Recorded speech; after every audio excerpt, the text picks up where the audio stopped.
She didn't even bother lying properly. That's what hit me first, not the absence, not the text, not even the fact that she didn't remember our anniversary until it was already over. No, what cracked the floor beneath me was the sheer laziness of the lie. Don't wait up. Last-minute strategy session at the Sherwood downtown. It's critical. That was the text. 11 words. Not even a period at the end. A strategy session at 7:43 p.m. on a Friday at a hotel that offers $22 lemon drops and complimentary slippers. I was sitting at the table, steak resting under a dome of steam, asparagus I'd grilled just the way she liked. Olive oil, lemon zest, black pepper, never salt before searing. Candle lit, napkins folded like I saw in that stupid YouTube video last week. The chair across from me was empty. Of course it was. The phone buzzed again, some reminder from our shared calendar. That's when I noticed it. Her own entry. Prep night with M. Sherwood, Suite 1803. She'd written that a week ago. A week. So much for last minute. And the reservation confirmation? Not even in her name. Martin Croft. Her boss. SVP of Strategy at Cowridge Solutions. Husband. Father of two. A man who wore Patagonia vests over dress shirts and liked to use words like synergy and bandwidth during casual lunches. I didn't text back. What was the point? She wasn't expecting an argument. She was hoping for silence. And that's exactly what I gave her. I reached for the laptop sitting beside my untouched plate, opened the lid, and pulled up the folder I hadn't opened in 6 years, the one titled Contingencies. She always joked that I was too organized, too cautious. You prepare for disasters that haven't even been invented yet, she once laughed. Yeah, I do. Inside the folder was a tab labeled Shareholder List. Cowridge Solutions was privately held, but not small. Mid-sized consulting, lots of government contracts, lots of tech vendor overlap. It had grown fast in the last 5 years. Rachel helped with that, or so she claimed during dinners where I pretended to listen while she name-dropped executives like they were friends and not the same people who still asked her to make a quick Starbucks run before board meetings. The chairman of the board was Karen Croft. That last name wasn't a coincidence. Martin's wife, Harvard Law, took over after her father died, controlled 37% of the company outright. No one made a move without her signature. Rumor was she'd stepped back from daily operations to focus on the foundation side of the business, but I remembered seeing her name attached to a compliance committee report last quarter. Still involved. Still active. Rachel once described her as frigid, calculated, and terrifyingly polite. Said it with a sneer, like it was a joke. I remember because I said, sounds like someone I'd enjoy working for, and Rachel didn't laugh. She just sipped her wine and looked annoyed. I opened LinkedIn. Karen Croft's profile was easy to find. She didn't post much, no inspirational quotes, no corporate buzzwords, no beach photos with hashtags about balance. Just credentials, connections, and 2 recent articles she'd reshared from SEC.gov about executive ethics and board oversight. One was titled, When the Company is the Victim. That made me smile. Not a big smile. Just a small, grim twitch in the corner of my mouth. I clicked through her connections. Found her business email in the public filings. Cross-referenced it with a board directory PDF someone had uploaded to an industry forum months ago. It was still active. Then I took a screenshot of the calendar entry. Then another of the Sherwood Suite confirmation. And one more of a message Rachel had forwarded to me days ago, complaining about how much time she had to spend prepping decks for Martin's ego. I bundled them. Attached them to a blank email. Subject line, you deserve to know. I didn't write anything else. No commentary. No passive-aggressive barbs. No accusations. Just evidence. I hit send. Then I closed the laptop and looked back at the steak. Still warm. Medium rare, just the way Rachel liked it. I didn't touch it. I stood, took the plates, scraped them clean into the trash, and ran the faucet until the water steamed. The candle was still flickering when I sat back down in the dim room. The only sound the soft clicking of the ceiling fan pulling shadows across the wall. I stared at her chair for a long time. Then I blew out the candle. The strange thing is how easy it was. Like the universe had been quietly preparing me for this moment. Lining up little breadcrumbs I hadn't even noticed, nudging my mouse to the right place, making sure the paper trail was digital, precise, damning. I didn't have to guess her email. Karen Croft had given a keynote last year at some compliance conference. The slides were still floating around online, footer intact. Her contact was right there, tucked between the legal disclaimer and a quote from the federal sentencing guidelines. She didn't use an assistant's inbox. She didn't hide behind info at. No, It was just croft@cowerjerp.com. Direct. Uncomplicated. Like everything about her, I imagined. I stared at the screen for a moment longer than necessary. Not out of doubt. Out of respect. This wasn't a message I was sending to hurt her. It was a message she had earned, even if she didn't know it yet. She was walking blind into a wall built by her own husband and my wife. I was just turning on the light. Subject, you deserve to know. I didn't write a greeting. No, hi Karen. No, I hope this finds you well. Just attachments. 3 PDFs.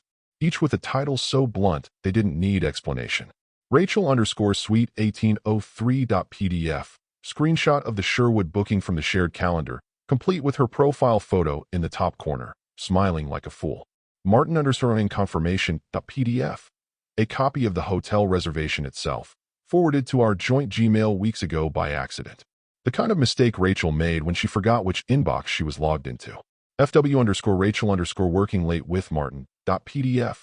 A message thread between Rachel and me. She was venting about having to pull an all-nighter again thanks to Martin's magical thinking, and complaining that he wants everything tight and polished before he shows the deck to Karen. She even used scare quotes. No dramatic commentary. No whining. No scorched earth manifesto. Just the receipts. Literal ones. And a closing sentence. If you already knew, disregard. If not, I figured it wasn't fair for me to be the only one cleaning up someone else's mess. Click. Sent. I closed the tab, leaned back in my chair, and let the quiet stretch around me like a weighted blanket. The steak was still on the counter, still vaguely pink in the center. I chewed through it mechanically, not tasting much. Not because I was numb, because I was focused. There's a strange calm that comes when the screaming happens entirely in someone else's future. I wasn't going to raise my voice. Not now. Not when every move was finally out of my hands. That email was a match. I just tossed it onto a dry field. Let the wind do the rest. I rinsed my plate. Wiped down the counters. I wasn't expecting anything to happen right away. Women like Karen don't slam car doors and burst into rooms screaming. They sharpen the knife before they even walk into the kitchen. No, I imagined she would read the email once. Then again. Then she'd say nothing, not even to herself. She'd pick up her phone and call someone on the board. Probably late. Probably calm. Just a quiet. I need a copy of Martin's travel expenses. Pull last quarter. And Rachel? I pictured her sipping wine in some overpriced hotel robe, acting smarter than she was, misreading Martin's temporary attention as a promotion strategy. She had no idea what was already circling. I went upstairs, packed a small duffel bag, just the essentials, laptop, toothbrush, 2 shirts, the navy pullover she always hated because it made me look too much like a professor. That's the one I chose to wear. There's something freeing about realizing that you're not part of someone's story anymore. That they edited you out before the final act and thought you wouldn't notice. But I did. And I had the script. All of it. I grabbed one more thing before I left, a small wooden box from my bottom drawer. Rachel had given it to me years ago when I got promoted. She said it reminded her of how I always keep everything neat. Inside were 6 pens, all unused, and a printed card for when you sign the next big thing. I took one of the pens, just in case, locked the door behind me, drove to a hotel across town. Not the Sherwood. I picked a place with no bar, no valet, no lobby jazz music. Just a bed and walls and time. I checked in under my middle name. Rachel wouldn't notice. She'd never bothered learning it anyway. The fuse was lit. I had nothing else to do but wait. And let the other woman, the right woman, take it from here. They really thought they were untouchable. Rachel, my wife, the woman who once got anxious if I so much as raised an eyebrow when she overspent the grocery budget, was now lounging in a white Sherwood robe like she was auditioning for a reality show. Her hair still curled at the ends from her midday blowout, her lipstick just a little too fresh to have been from dinner alone. She looked smug in the photos Martin took, her wine glass tilted just enough to catch the pendant lighting in the bar. I saw it later, of course. A dozen selfies, all saved to her cloud account, which, God bless her idiocy, was still linked to the tablet she left on our shared Amazon profile. In one photo, Martin had his arm around her shoulder, fingers dangerously close to the strap of her dress. In another, she had her bare feet propped up on the table between them, laughing at something on his phone. And in one final gem, my personal favorite, she clinked her glass against his with a caption she typed herself, "Cheers to visionaries." Visionaries. They weren't discreet. They didn't need to be, they thought. It was late, and the Sherwood's bar was mostly empty except for a few solo travelers scrolling through their phones. Martin handed his card to the waiter like a man doing the world a favor. Tipped 20% without making eye contact. Rachel used his last name at check-in earlier, probably thinking she was being clever. Maybe she believed the front desk clerk was too bored or too tired to care that the room was reserved under M. Croft, and she introduced herself as Mrs. Croft with an awkward little pause before the name. But someone did care. 2 tables over, Karen Croft sat with a vodka soda and a laptop that hadn't left her side all evening. She wasn't wearing makeup. No jewelry. Hair pulled back. She looked like she belonged there precisely because she didn't look like she was trying to. Her daughter sat beside her, earbuds in, watching some animated film on an iPad with barely a glance toward the adults around her. The older son had just returned from checking in, used the same last name. Different card, different room, all coordinated. They hadn't come for drama. They came for proof. Karen never glanced their way, not once. She simply watched the screen in front of her. I imagine it was the hotel security feed. If you sit on enough boards, you know how to ask for that kind of thing. Or maybe she was reading emails from legal. Or pulling expense reports that showed just how many strategy sessions Martin had billed to the company card over the past 2 years. She was calm, cold, efficient. At 10:13 p.m., Rachel and Martin made their way toward the elevators. Her hand grazed his lower back as they waited. The kind of touch that makes no sound, but says everything. At 10:14, Karen's fingers moved for the first time in 10 minutes. She closed one tab, opened another, typed something into a secure server. Hit send. The lobby emptied slowly after that. A few tired guests wandered out to smoke or grab ride shares. The bar staff wiped down tables. Rachel and Martin were now 30 floors up, sealed in their suite, sipping whatever overpriced wine they'd brought in with them. Maybe they were watching TV. Maybe they were congratulating themselves for pulling it off. Maybe Martin was talking about that new international pitch, how it would catapult them if the board backed it. They didn't know the board was already watching. They didn't know the chairman had arrived 4 hours ago with a burner phone and a folder of legal documents in her handbag. They didn't know their own children were 4 floors below, sleeping in a room Karen had reserved under her maiden name, just in case. At 11:42 p.m., Karen closed her laptop. She didn't speak immediately. She took one last sip of her drink, set the glass down with a quiet clink. Then she turned to her daughter, 15, maybe 16, and said, calmly, "He'll be done lying by morning." The girl didn't ask who. She didn't have to. They all knew.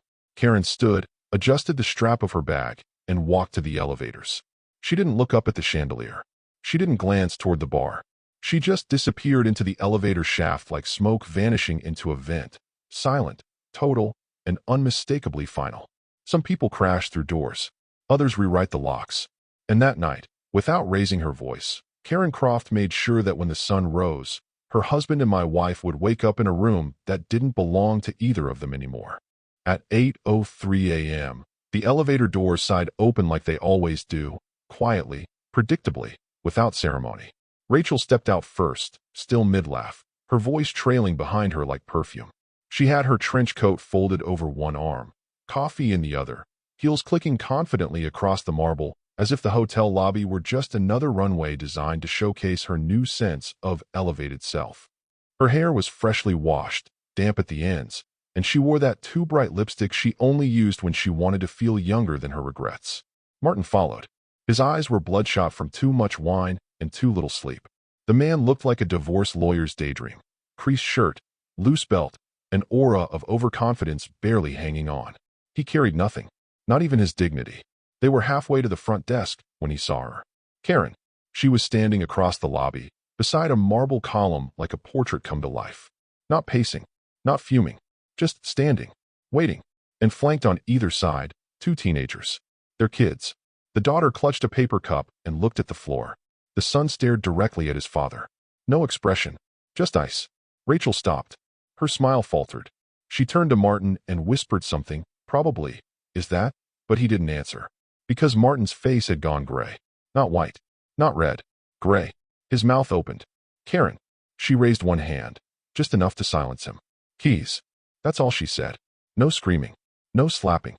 No teary ultimatums. Just one word, spoken with the precision of a scalpel. Martin fumbled in his pocket. The sound of his keys clinking together was the loudest thing in the lobby. Rachel took a step back, now visibly panicking. "Karen, this isn't what it looks like." Karen didn't even glance her way. Her eyes never left her husband. I wasn't talking to you. Rachel, shut up. Martin held out the keys. But Karen didn't reach for them. A man in a black suit, unassuming, but clearly security, stepped forward from the elevator bay and took them instead. Karen turned to her son. Room 1830, she said. Go pack everything. Leave nothing behind. He nodded and walked past Martin without a glance.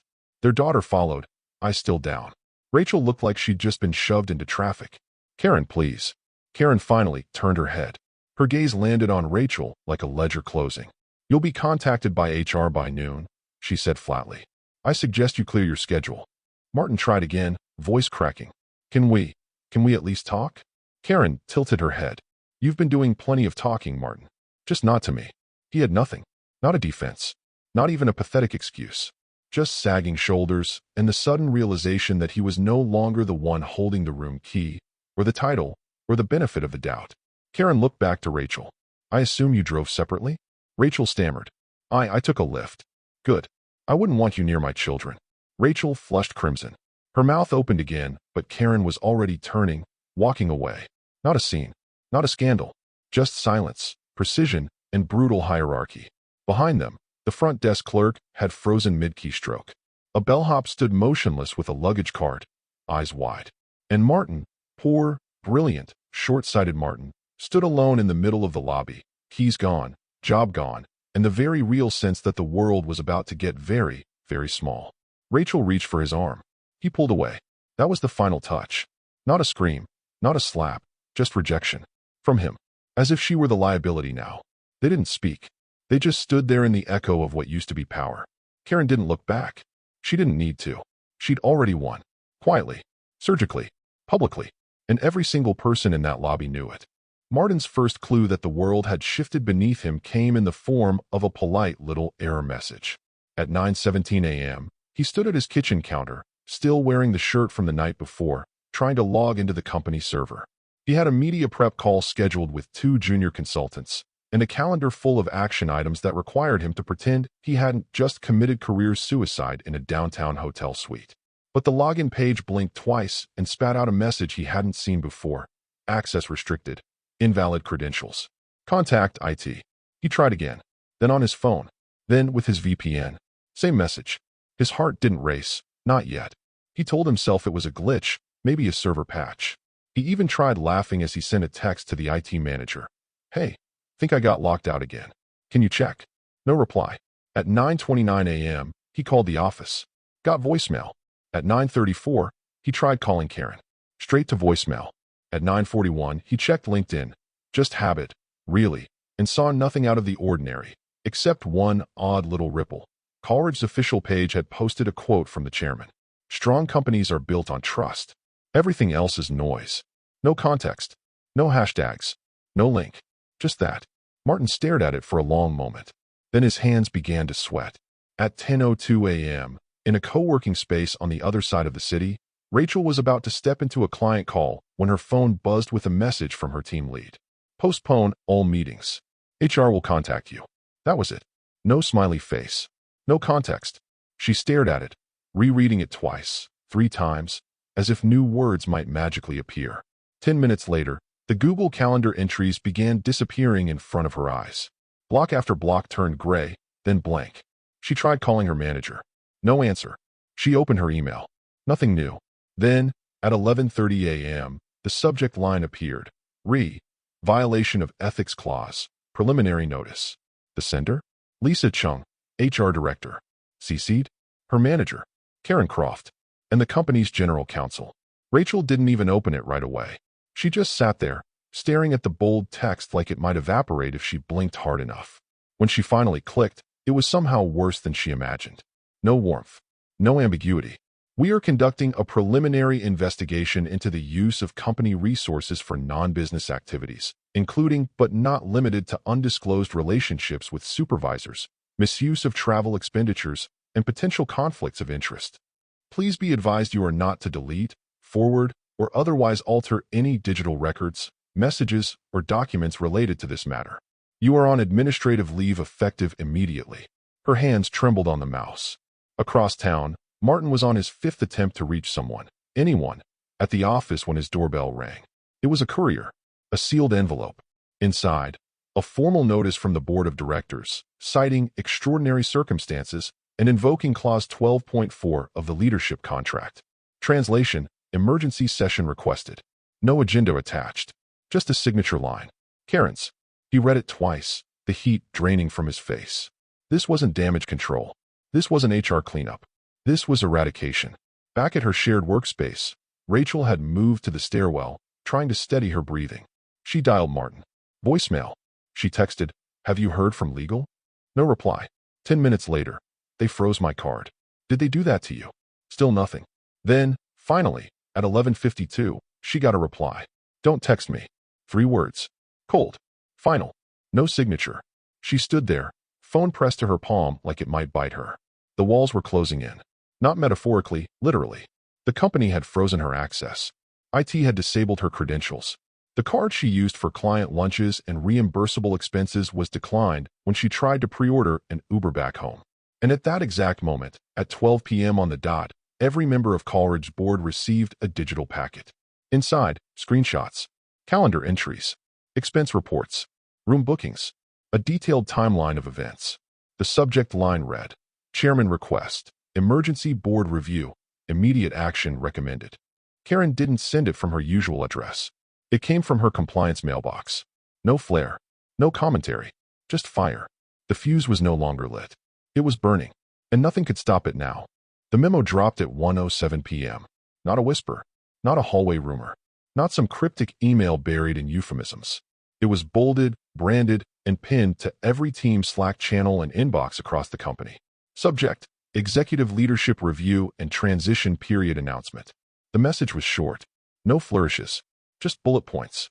Each one a quiet detonation. Effective immediately, Chairman Karen Croft will assume interim CEO responsibilities during the transition period. A full audit of travel, expense, and personnel policies is underway. All discretionary corporate card access is temporarily suspended pending review. Managers are instructed to refrain from any commentary. Questions may be directed to legal or human resources. No names mentioned, but everyone knew. The omission was the signal, and it echoed through the building like a pulled fire alarm. In the 15th floor cafeteria, Rachel stared at her phone like it had betrayed her. Her badge no longer opened the door to the executive lounge. The team calendar no longer displayed her name for the Zurich conference. Her assistant, former assistant, had quietly taken down her nameplate and replaced it with a laminated placeholder. TBD. She stood there for a moment, jaw set like she might storm into someone's office and demand an explanation. But there was no office left that wanted her in it. Downstairs, Martin had just finished attempting damage control with one of their vendor liaisons. He didn't have clearance anymore, but he was still clinging to the fantasy that if he acted normal enough, long enough, the storm might pass. He tried to walk back into the building from the parking garage, swiping his badge like muscle memory. Red light. He tried again. Same result. The lobby receptionist, new girl, maybe 25, nervous as hell, stood up and said, "Mr. Croft, I think they asked you to wait downstairs today." He gave a tired smile, tried to laugh. "I've worked here for 8 years." She didn't reply. She just nodded awkwardly toward the couch near the glass wall. Then they arrived. 2 men. Not security in the mall cop sense, real corporate security. The kind that dresses like law firm interns and never raises their voice. One had an earpiece. The other held a tablet. "Mr. Croft," the taller one said, "you're scheduled for an exit debriefing. We'll escort you up to retrieve your personal items." Martin blinked. I still have calls today." The taller one didn't flinch. "The calendar's been updated." He laughed again. The sound was hollow, almost desperate. "Is this really necessary?" The shorter one finally spoke. "Sir, she outranks all of us." That landed like a slap. They rode the elevator in silence. He didn't speak. Neither did they. Floor after floor passed like pages being torn from a calendar. When they reached the executive suite, the doors opened into a hallway so quiet it may as well have been abandoned. His assistant's desk was empty. No coat, no coffee cup, just a stack of manila folders and a note. Left at 12:30. Good luck. Inside his office, the shelves were bare. Someone had already boxed his awards. Photos of his kids. The hand-signed letter from the CFO he once framed like a diploma. All of it, reduced to a banker's box labeled property of M. Croft. He stared at the desk for a long time. Then he walked over, picked up the box, and turned back to the 2 men waiting just outside the door. Can I at least say goodbye to my team? The tall one didn't blink. They've been instructed not to gather. He carried the box down the hallway past glass offices that now seemed larger, colder, and unfamiliar. Faces turned away. Some pretended to be busy. A few stared, none with pity. Just curiosity. The kind people reserve for train wrecks that don't involve blood. By the time they reached the elevator, his box was heavier than it should have been. The doors opened. He stepped in.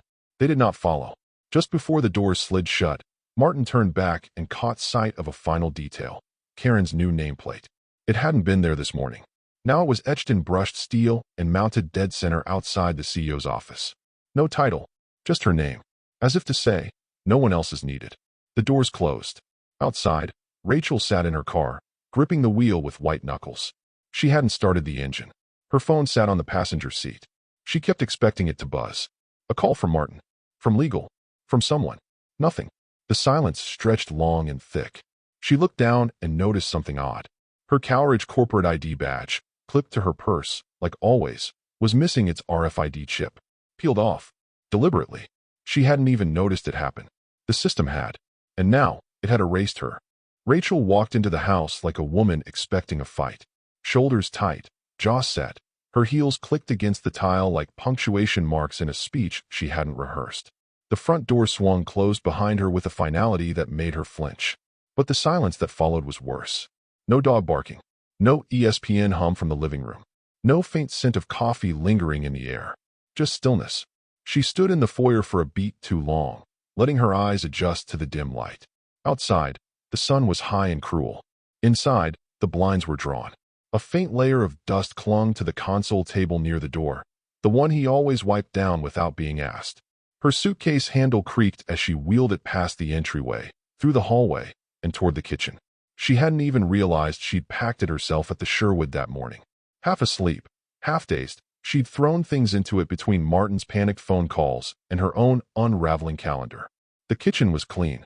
Not lived in clean. Prepared clean. She noticed it instantly. The counter was bare. The magnetic strip that used to hold his knives, empty. The drawer that used to stick slightly on the left, smooth now. He'd oiled it. Or maybe he'd just removed everything. And then she saw it. A printed sheet of paper, pinned under a ceramic salt shaker on the fridge. The Sherwood logo at the top. Room 1803. Date. Time. Guest name, Martin Croft. Occupant notes. Late arrival. Additional guest expected. Please prepare champagne. It was the reservation confirmation. He'd printed it. On the back, in his handwriting. So neat, so deliberate, so painfully him. A single sentence. I believed in you. She felt her knees soften. Not collapse. Just give, slightly, like the foundation of something old finally realizing it can't carry the weight. She pulled the note from under the salt shaker with shaking fingers. Held it like it might dissolve. Read it again. And again. It wasn't angry. It wasn't cruel. That's what gutted her. It was honest. Which made it permanent. She dropped her suitcase in the hallway and rushed upstairs. The bedroom door was open.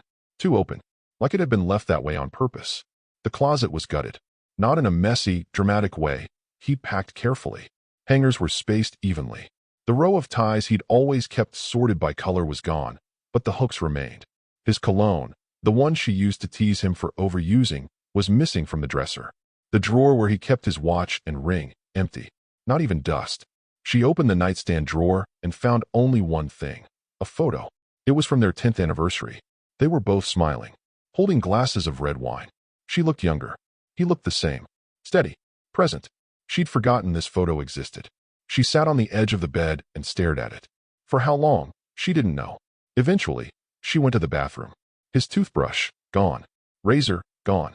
The mug he used to keep his contacts in, gone. Only her things remained, lined up in smug, unbothered rows. The house wasn't empty. She was. Downstairs again. She walked through every room like she was searching for something to be mad at. A scratch in the floor. A broken plate.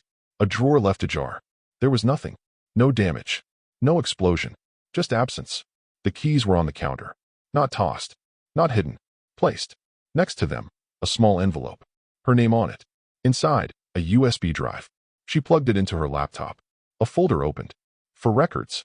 Dozens of PDFs, scans of statements. Calendar screenshots. Text logs. All labeled with timestamps. Everything Martin would need to protect himself in court, if it came to that. She scrolled until she reached one last file. Anniversary dinner underscore prepped menu.pdf. Her breath caught. It was a 2-page document. Recipes.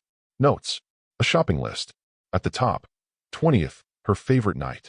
He'd planned it. Every detail. The seared steak. The lemon asparagus.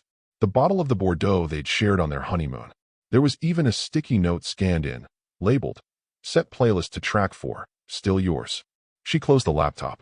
Now she was crying. Not loud. Not gasping. Just leaking. It wasn't the affair. It wasn't even the career implosion. It was that she had been chosen once. Quietly, deeply, without ceremony. And she threw it away for a man who texted her "you up?" like a punchline. She sat on the floor of the kitchen, legs folded awkwardly beneath her, and stared at the fridge. At that damn note. I believed in you. Not, I loved you. Not, I miss you. Believed. Past tense. Done. And now? Now, there was no one to explain herself to. Not even him. The conference room on the 22nd floor wasn't used often. Too sleek. Too clinical. No warmth. Just glass walls, matte black chairs, and a circular table that made no one feel truly at home. Which, of course, was the point. At 8:59 a.m., every board member was already seated. Water glasses untouched. Laptops open, but nothing typed. No idle chit-chat. Only one person was still missing. At 9 o'clock sharp, the doors opened. Martin entered wearing the wrong suit, an off-navy thing that used to fit when he still had a future. His tie was askew, his face mottled with a sheen of cold sweat. He gave a tight smile to no one in particular and moved to the open seat across from Karen. She didn't acknowledge him, just turned a page in her leather folio and tapped the table once with her pen. This hearing, she began, voice steady, is being recorded under Article 3.1 of the company's internal governance policy. Present are all voting board members. The agenda has been distributed in advance. Martin cleared his throat. Before we start, I'd like to. Karen didn't look up. You'll have time to speak. After the facts are presented. Silence. She gestured to the general counsel, who began reading from a printed statement. In the matter of Martin Croft, Senior Vice President of Strategy, the following infractions have been substantiated: breach of ethics clause, non-disclosure of a romantic relationship with a direct subordinate, misuse of company travel resources, and suspected falsification of expense reports pertaining to non-business-related hotel accommodations. Martin opened his mouth again. We're consenting adults. This doesn't affect performance. Karen finally looked up. Her eyes didn't flare. They didn't soften. They ended the conversation. She reached into her folio, pulled out a thin binder, and flipped it open to a highlighted page. Lifted it slightly for the board to see. Section 14. Clause 3, she said. Undisclosed romantic relationships with subordinates are grounds for immediate termination, especially when involving the misuse of company resources. No one responded. No one needed to. The language was their own. It was his, too. He helped draft the employee manual 4 years ago. Smug about it, even. Said it would bulletproof the company against emotional landmines. Karen didn't look away. You submitted 4 travel expenses this quarter. All 4 involved stays at the Sherwood, billed under client prep. None of those clients reported in for deliverables during those periods. Martin's voice cracked. You're going to fire me over this? After everything I've built here? Karen didn't flinch. No, Martin. We're firing you over what you destroyed. She turned to the rest of the board. All in favor of immediate dismissal, per Section 14, Clause 3? Hands went up in unison. 7. Karen didn't vote. She didn't have to. Motion carries. Effective immediately, Martin Croft's employment is terminated. His severance is forfeit due to breach of contract. Legal will issue formal documentation before end of day. Martin didn't move. Didn't speak. Just sat. Karen turned a page. Next item, she said, without pause. Rachel Feldman. Another silence. But this one was different, thicker, uneasy. She continued, Associate Director of Strategy. Direct subordinate to Mr. Croft. Recipient of multiple discretionary bonuses, travel accommodations, and third-party consultant contract referrals, all linked to non-competitive bidding processes. A board member, quieter than the rest, asked, Any evidence of intent? Karen raised an eyebrow. She was present in Suite 1803. That was all. Another vote. Again, 7-0. Rachel's name was stricken from the employee roster before the meeting even ended. Karen didn't gloat. Didn't monologue. She simply closed her binder and stood. Meeting adjourned. Legal will prepare statements for internal distribution. She left the room before Martin could find words. He stayed behind, staring at the center of the table. The glass was so polished, he could see his own reflection.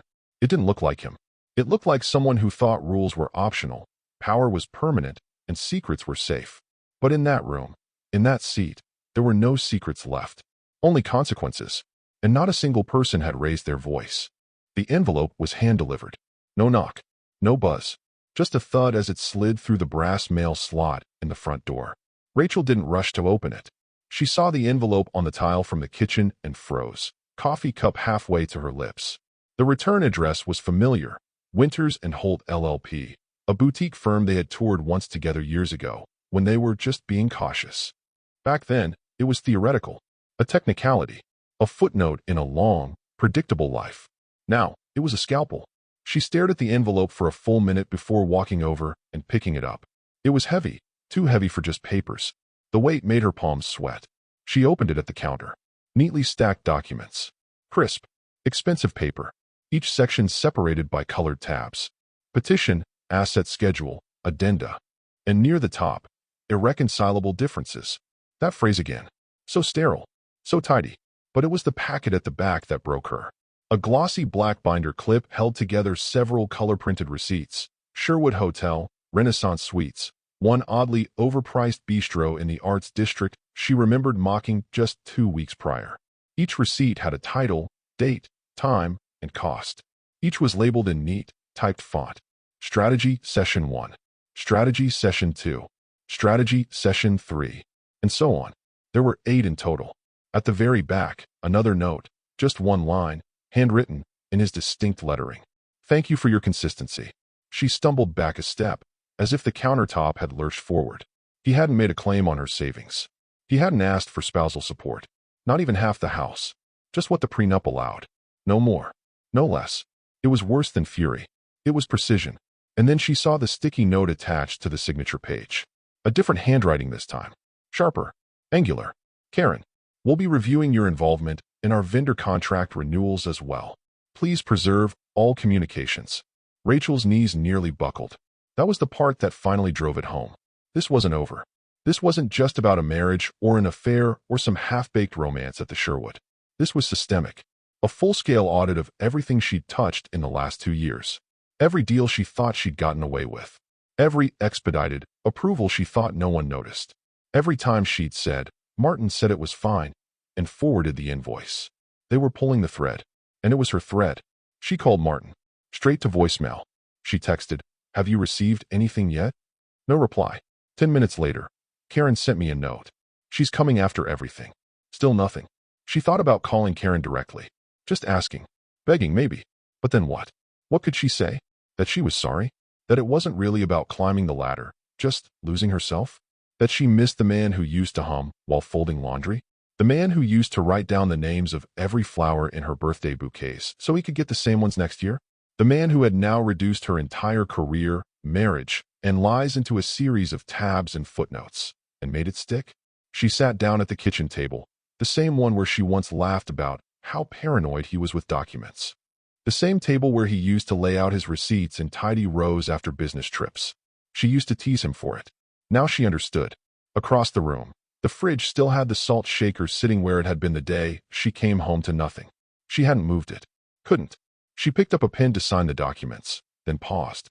There was one last tab she hadn't opened yet. She flipped it over. A single sheet. Asset reassignment confirmation. The house title. The car. The joint account.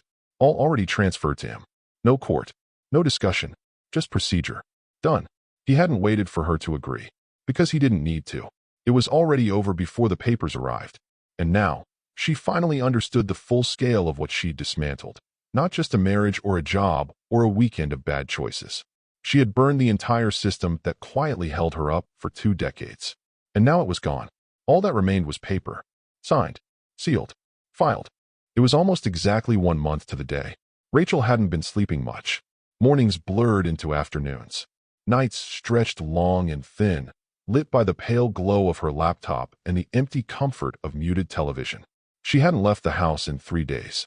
There was no reason to. No job to go to. No inbox to refresh. Just bills to ignore and job applications to abandon halfway through. always stopping at the line that asked for references she could no longer name. The silence had turned loud. She still checked LinkedIn every morning. Reflex, maybe. Some kind of masochistic routine. She told herself she was keeping up with industry shifts. The truth was uglier. She was looking for cracks in the foundation she'd helped break, hoping, praying, that someone else had fallen too. That someone would say her name, even with disgust. That someone would remember she existed. Instead, the feed was the same as always. Promotions, work anniversaries, conferences she hadn't been invited to. Motivational quotes from people who'd never spent 2 hours practicing fake sincerity in a Sherwood Suite mirror. Then came the post. It stopped her cold. Karen Croft, chairman of Cowridge Solutions. Never one for personal content. She barely posted. No birthday photos. No conferences with matching polos. Her last update had been a company policy link and a note about cybersecurity compliance. But this was different. It was a photo. A simple, well-lit image. Karen, standing in the center, wearing a dark blazer. On one side, her son and daughter, dressed casually, arms slung around her in the way kids do when they still trust you completely. On the other side him. Rachel blinked. Twice. It was unmistakable.